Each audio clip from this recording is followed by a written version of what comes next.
Hello everybody, my name is Rostislav. I am with West State Lviv. We help international people find a new home in Lviv. In this episode I'm going to share my day-to-day experience working with real estate, and I will answer many questions that I've heard many times talking with each new person who is looking for rent or is looking to buy something in Lviv. All of them asked almost the same questions about real estate, about the situation. Is it safe to buy now? Are the locals looking to buy some real estate? And many more questions. So in this episode I will answer all these questions. I will show some data and I will explain my outlook at the situation so that you could be armed with this knowledge and make some wise decision about real estate in Ukraine. So, beginning of February, many media were very loudly saying that the Russians would invade. Not many Ukrainians believed it, though some believed. So they left to some safe areas like western Ukraine, parts of central Ukraine, and somebody also left for abroad. Okay, returning back to real estate, since February 25th, our state register of immovable property was blocked, so it was not possible to sell or buy any property in Ukraine. There were some solutions like preliminary agreement, power attorney to the buyer, and a few more, but they were just solutions. The title didn't change to the buyer.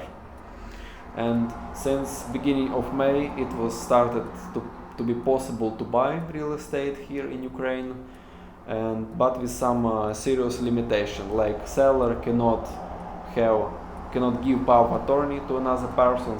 The seller must be in person. Not many people, especially in the previously occupied areas or like in Kyiv or Sumy, they didn't want to return there, so not many sales obviously for that moment. So we are going to the July 1st. Power of attorney was introduced for seller, and it was a major point. After this, sales were possible. What was the motivation behind not giving sellers power of attorney to sell his property?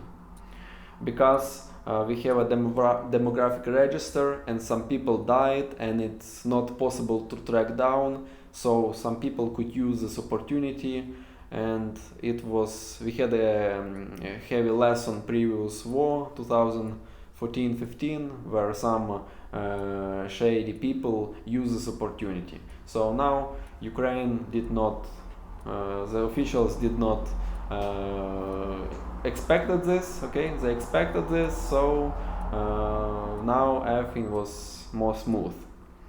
Okay, so in case of power of attorney, if it's within Ukraine, it's valid for 1 month. If it's outside Ukraine, it's valid for 2 months since the date of signing of power of attorney. If the power of attorney runs out, there is also a possibility to extend it for 7 more days if you confirm your signing there at the local notary or outside Ukraine also at the notary. Then you send it to Ukraine and then it's possible to sell your property. I'm getting back to areas of Ukraine. As you probably know, Ukraine is a pretty big country. It has around 40 million people, and since beginning of the war, around 10 million people were displaced from the area of living because it was simply unsafe. So it spiked up some domestic immigration to safer areas like western Ukraine and some parts of central Ukraine. Somebody left Ukraine at all. So in some areas there were more people, okay, and some areas less people. So it also concluded in prices being lowered or market stop to existence if it's close to war areas. I would split Ukraine into 3 areas. First area would be safe area, like, of course, safe, because Russians could throw some missiles, and it's not safe. Civilians will die. You know, we cannot predict it. So more or less safe area is Western Ukraine, which is Lviv region, Zakarpatsky region, Ivano-Frankivsky region, and few more. So it's more or less safe, right? Then we come back to previously occupied territories like Kiev region, Sumy, Chernihiv region. All these regions have a very limited price. It's more or less half or 2/3 of the previous price in those areas. And now we go to the frontline areas. These areas are not desired of anybody to visit, except you are a volunteer or you are a volunteer fighter. For a moment, there is one of the biggest European wars since ending of the Second World War. So it's pretty unsafe there, and of course real estate there has low prices. Alright, local currency rate, another big point. Ukrainian hryvnia plummeted from 26-27 to almost 40 for $1. Of course, it makes some changes to real estate as well, but since Ukrainian price for real estate are connected to US dollar, in hryvnias it increased quite a bit, but in dollar it didn't change much. What changed are the construction costs, because Ukraine, from exporter of many construction material, become importer, okay? So that we have to pay this 30% more for most of the construction materials, and it brings the construction prices up. So it's a big question whether many developers of new buildings could finish their buildings in time, and would they want some extra money, because the logistics is more questionable. We know that in Mariupol is completely destroyed, and it was a big steel plant for the frame of the new buildings. So it's a big question again, and so it would increase from 20 to 60% at the construction costs, which in turn will limit how much decrease would be price for real estate in new buildings. In old buildings, they've been built for like 50 years, 100 years, 150 years and more. It doesn't change their value. It doesn't impact their value. So in old buildings you could expect less price to pay. In new buildings it's a bit more difficult to lower it, because in addition to the construction, to the sale price to the developer, there is also repair price, furniture and so on. So that's adding up, it will be a certain price, and not many landowners would want to sell their property at a lower price.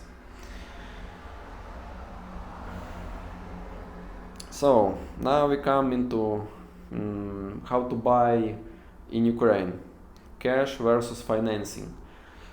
I must say that financing was not possible since the beginning of the war until now. Today is 4th of August, and at the beginning of this week the mortgage was again introduced in Ukraine for around 15%. If it's operational, I don't know yet, but I think in a year we will have mortgage. So things you need to understand to know the local demand is that many Ukrainians prefer to buy with cash. Okay, they've sold previous apartments that they owned, they add up some more money, and then they have enough money to make a new payment. Whereas financing, we had like 15%, we had 20% interest rate, which is quite a bit, so that financing wasn't an option. And right now, while we have a war, to pay cash and spend almost all money on real estate is not an option for many. so we have pretty low sales. Getting back to data, I have some official statistics of title change. This again are official data, so I will share first and second quarter of 22, and I will compare this with the respectful quarters of 21. So in 2021 there were around, in the first quarter there was around 68,000 sales in whole Ukraine. In the second quarter there was 85,000 sales. In case of 2022 is first quarter is 28,000, which is roughly 40%. So like first quarter it was 4 properties sold at the same time, whereas in the first quarter it was 4 properties sold. In case of second quarter it's around 11,000, which is 12% from the before war year. So as you can see, it's crystal clear that right now is a buyer's market, and people who have cash, who can shop around, who can look at property, they could trade some good deals. How good these deals are. Getting back to the areas I explained previously, this is like safe area, previously occupied area, and frontal area. In case of frontal area, there are almost no sales, okay?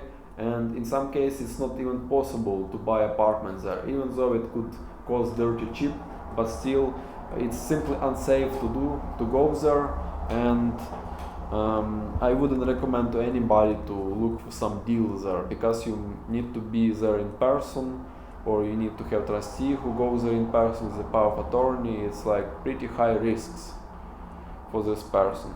Previously occupied areas. Usually the usual price drop in case of sales is around 30%. So let's say property costed 100,000, now it costs 70,000.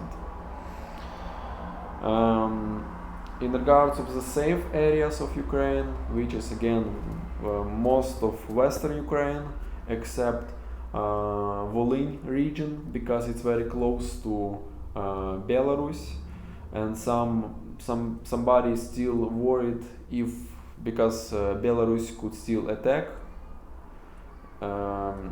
It's not very safe, so people still avoid this area. But in case of Western Ukraine, prices didn't change much. We were expecting that we would have some domestic buyers, but as you see, they must have cash most of the time, they cannot loan money, so they are very limited in what they could buy. So most of the people have chosen not to buy but to rent until the situation stabilizes, because it's not really clear what happens next. Ukraine is still fighting for its existence from much bigger and much bigger Russia with much bigger war budget than Ukraine, despite all the support that we have. So it's still questionable how the situation unfolds. We all Ukrainians are expecting victory, of course.